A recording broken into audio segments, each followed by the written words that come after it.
Hello and welcome to the walkthrough of the new IAMCP portal.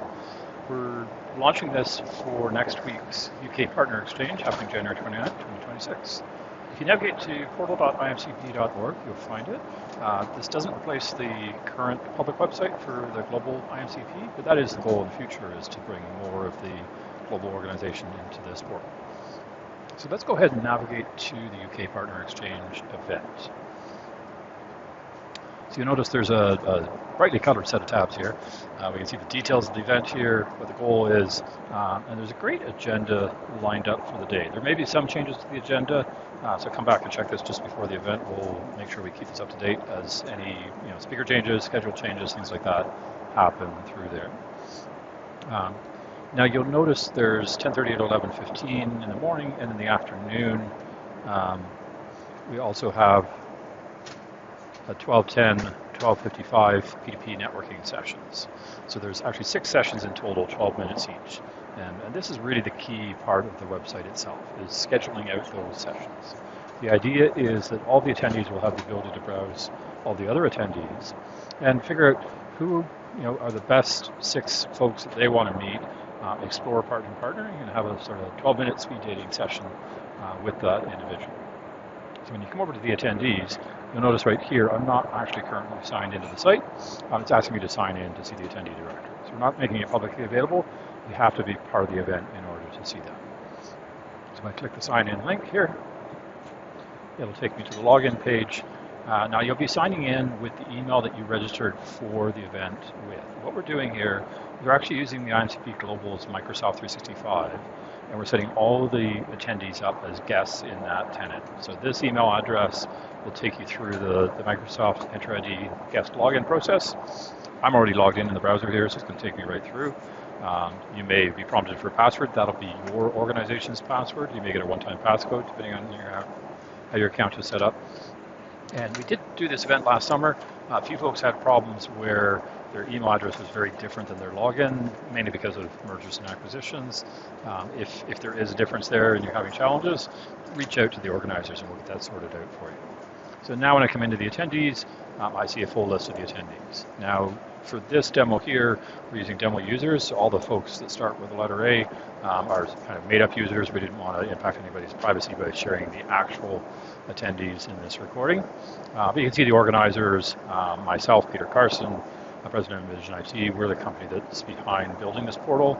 And Logan Guest is actually going to be in attendance as our VP of Sales and Customer Success. So he's traveling over from Canada to the UK for this event. In addition, I can go into the partner section. Each organization, like Envision IT, can have more than one person associated to it. So myself and Logan associated. We don't have the ability to build out the company profile information here just yet. We're still working on that piece. So Logan's done the right approach. If I drill into his profile, he's talked a bit about why he's traveling from Canada to the UK for the event, what his goals are for the event. And this is really key. Use this space here yourself to profile yourself and explain to others who you are and who you're trying to meet with so they can make an appropriate decision as to whether it makes sense to connect up or not. And the way that you do that, if you come up to the top right corner here and click on your My Profile, it will bring you into a profile page. So you can see here I've got mine, and you have the ability to freeform text in exactly what you want to say about yourself.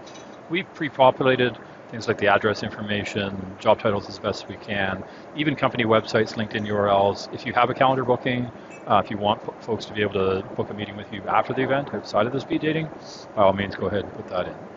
So update all that information, go ahead and update profile, and that will then become visible to everybody else. You'll notice 2 toggles here. This one here, display my information in the member directory, needs to stay on. Obviously, you can't go to a speed dating if you're not willing to share who you are with everybody else that's coming. So that one needs to be left on. This one, display my email to other members, we've left that off by default for everybody. If you're comfortable and you want folks who are browsing your profile to be able to reach out directly to you through email, then go ahead and click that on, and it will display your email as part of that. So when I'm back on the main event page, and if I come back to the directory,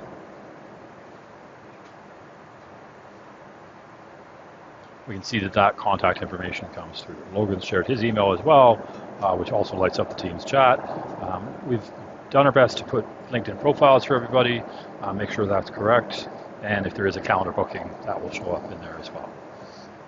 So if I'm back on Logan's page here, you'll notice down at the bottom is the speed networking schedule. So this is the key where the actual matching happens. So right now the system is empty, no bookings have happened. Let's say I've reviewed through Logan's information here. Looks like a great partner. I'd love to do a session with him. Why don't we just grab that first slot from 10:33 to 10:45. Go ahead and click the book session. And yes, I want to book this session. And that's it. There's no acceptance. There's no approve, reject, or anything like that. It just goes ahead and books that session. Now, currently, we don't have the ability to unbook a session. So if you've booked somebody and you realize, you know what, that's not the right choice for me, just reach out to the organizers so we can get that tidied up for you. But you can see now that my name shows up under Logan. From a schedule perspective, I could book more sessions with him, but it doesn't really make sense. You should be mindful and just book a single session with people. Now, once we've done that, if we come back to the main event page, if we come over to the networking tab here, we can see the actual schedule for the day. So that first time slot, 10:33 to 10:45, I can see that Logan and myself are booked to meet. And as more people book up, there's more table slots. I think we've got 8 or 10 slots available for people to book in through there. Now, if I was to go back into Logan for a second, or actually, sorry, no, let's pick a different person. Bear with me a sec here. So let's say I want to connect up with Deidre.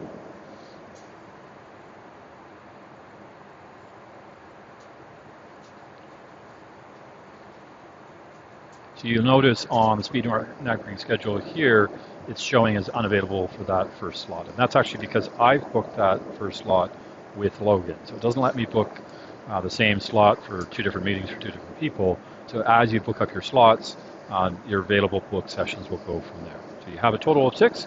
If you want to fill them all up, absolutely go for that. So have a browse around the site. Make sure you get your profile in there. Have a look through, folks, and start booking up the meetings. Looking forward to hearing how the event goes. Thanks very much, everybody.